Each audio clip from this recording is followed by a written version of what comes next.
Okay. For me, it started right after she was born. I didn't have as much time for my filmmaking, so I kind of combined shooting her home movies with my filmmaking. And the first film I made with her was called I Used to Be a Filmmaker. For me, it was a very different style of filmmaking because my other films are more collage, essay. This was just lighter, more comedic. So there was humor, and I really enjoyed doing that. So I just continued with this new film. It's a very simple concept. I filmed her asking her pretty much the same questions, sitting in the same place for um, 17 years, from age 2 till 18.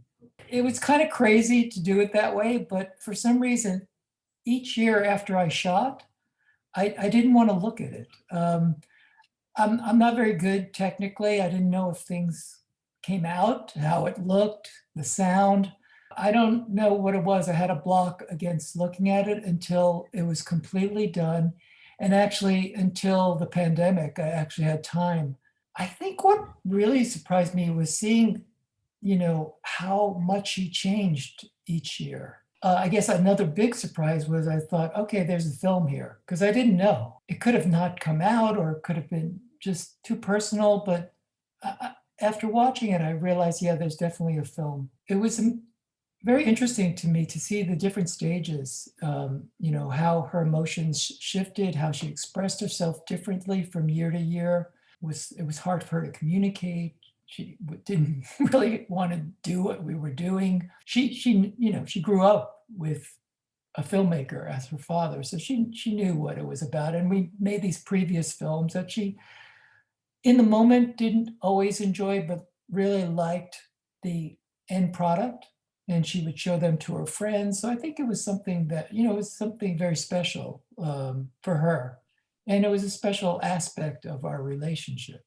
I wanted it to be real. I wanted people to really get a sense of this our particular relationship, but able to relate to it in their own parenting relationships or their relationships with their parents. When I watched Year 18, and in the film, I leave the room and she just talks to the camera, and I had no idea what she said. So watching that really touched me very deeply. I think she did it just because that's the way she was feeling, but she gave me in the film a wonderful ending. Test, test, test, test, test, test, test. Testing 1, 2, 3.